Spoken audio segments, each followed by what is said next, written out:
Welcome to another edition of Team Panas Podcast. And ang topic natin today is ano? Bakit matumal na yung mga batang nangangaroling tuwing bare months? Pag-uusapan natin yun. Mauna ka. Sa akin, based sa experience ko, sa nakikita ko rin ngayon, mas kinantangkilik na mga bata na manghingi na lang kaysa mga aroling. Diba? Kasi diba dati, nanghingi na lang ng pera. Ang nakita mo. Ganun po, Pasko po, diba? Di na katulad ng dati, papasewing ka pa, mga aroling ka pa. Mauutoy ka pa, no? Para mabigyan ka na ng pera. Ngayon, hindi mo na mauutoy mga bata eh. Diba? Utak na yung mga bata. Hindi, syempre, di ba yun yung ano eh, parang iba yung parang kasama yun sa tradisyon ng Pilipinas, yung nangangaroling, yung nangangaroling ng mga bata. Kasi tayo, di ba, na-experience natin yan. Oo, nangangaroling pa ako, pinagtatamol tsaka sumasayaw pa ako eh. Ngayon, di mo na mauuto bata eh. Lolokohin ka pa, ikaw pa lolokohin eh. Diba? Para mas malaki pa yung pera na bibigay mo, no? Ikaw, bakit? Tingin mo? Bakit matumal na yung mga nangangaroling to yung bare months? Lalo, ito nga, malapit na Pasko, di ba? Bare months na. Wala, parang siguro di na nilihilig din na bumasko ngayon. Sabi, no. Paano di may? Paano di? Kasi siguro pag ano, manghihingi na lang sila. Pag nakakita na lang sila siguro ng mga tao. Kaya naman mas tutuloy lang. Pero di na yung totally na nangangaroling talaga. Kasi iba na yung tradisyon, mga bata nga, alam mo naman, hindi katulad dati, di ba? Napunta masaya pag nangangaroling. Ano bang tawag sa mga bata eh? Gen Z? Gen Z. Pero ako, tingin ko dyan, kaya matumal na yun ng mga nangangaroling. No. Uso na yung mga ano eh, yung mga online banking eh, di ba? Si Cash G, si Pay, ano, diba? Pay Maya, di ba? Pinopost mo na lang yung yung QR code mo. Scan mo na lang. Scan mo na lang, no. So, popost mo na lang QR code mo, o kaya send mo na lang, tapos automatic, tatransfer na yung mga pera. Pero, ako, nung kabataan, masaya kaya mga rolling. Pero makakamiss din yung gano'n, no? Mabigyan ka ng 20 eh. Masaya ka na. Nag-effort ka ba dati, gagawa ka pa ng tansan.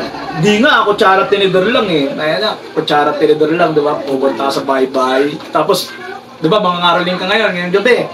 Bye-bye. Bukas, mga ngaroling ka ulit. Yun ulit yung bahay na babalik ka mo, di ba? Sasabihin sa'yo, ikaw na naman, nabigyan na kita kahapon na. Iba naman yung kahapon. Pag di ka pabiligyan, para masasabihin mo po. Masama pala. Oo, damot mo. Di, masaya yung ano yung... Dati nangangaroling kami. May mga gitara pa nga. Masaya lang, tradisyon. Parang isarap mo, ibalik mo yung pagmatandaan, parang mga rolling kayo, no? Tradisyon. Parang kultura lang ba, no? Kultura ng Pinoy na yun eh, yung nangangaroling ka. Parang kasama siya sa ano. Parang hindi mo, kaya nga di ba sinasabi, hindi ramdam yung essence, yung spirit ng Pasko.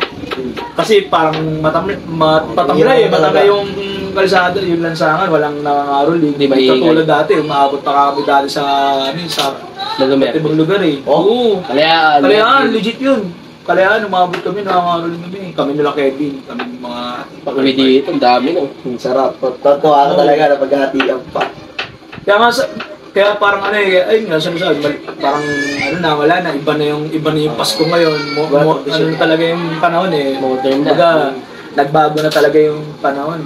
Kaya di katulad talaga ng dati. Oo. Masaya dati. Ngayon, ganyan ka pala dati ka lito. Oo, ngayon, utang ganyan ka na. Mas matagal ka na sa akin ngayon. Nangangaroling, di ba?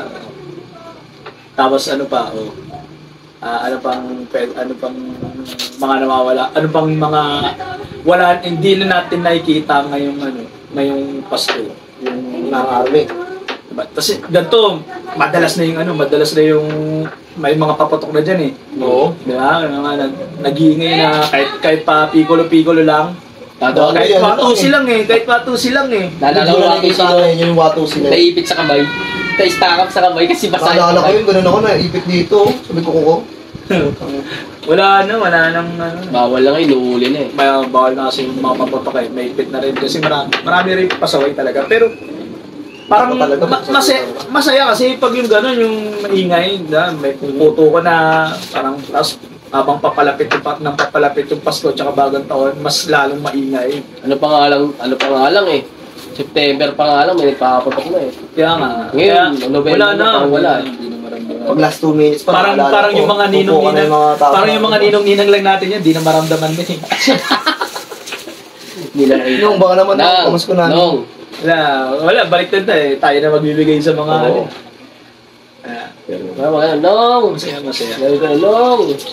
Ewan ko sa mga bata, bakit hindi na nila ginagawa yun yung mga ngaruling. May mga ilan-ilan pa rin nakikita ko dyan. Pero iba, Dati kasi lahat eh. Lahat ng oo, mga bataan eh. parang ano nga eh, di ba? Mga bata. Legit yun, hanap buhay ng mga batang 90s yun. Yung pagdating ng Sarap ng buhay dati. Sarap buhay dati pag laro niya. May mga ngaruling. Kita. Batang 90s tsaka early 2000s. Yun yung mga naranasan nila. Mga Pagdating, hati-hati pa, no? pagtungtong ng 80, ano 60. pagtungtong ng Masaya 2010 wala ano hindi Hindi na masyado yun siya. hindi na makaramdaman. Ayun yung ano pa ba? New Year naman, sa New Year. Oo. Hindi na ganun din. Di ba dati lagi lang putukan dyan. Ilan na lang nagpakaputok lagi pag fireworks eh. Kabilat kanan lagi sa akin dito pa fireworks. Ngayon wala na eh, likod na lang eh. Kaya Dito yun, ano? likod ba yung likod ba't sa'yo kili-kili yung nagpaputukan Ba yan? Yun. Putok yun, putok. Dito rin na putok yan. Nakakamiss lang din. Parang ang sarap talaga. Kaya sinasabi talaga ng karamihan, masarap bumalik sa pagkabata. Eh. Oo. Bukod sa walang stress, walang iniisip. Problema. Nakainis ka. Ganun-ganun lang. Kaya, ano eh. Masaya. Wala, di na natin di na natin tayo sa Hindi na mababalik, generasyon no? na yun. Mga bata. Lalo, technology, ayun nga eh, puro gadgets Gadget na lang talaga yung mga bata nga eh. Cellphone. Oo. Advance lang siya. Wala ka na nga nakikita ka mga naglalaro. Pag tayo ba, pag Pasko, lagi tayo naglalaro ng bamsak. Naalala ko, mulusot-lusot ka pa sa ilalim ng jeep. Pag nakaso, puro uri na yung mukha mo. Kapita. So, yun lang. So, bye!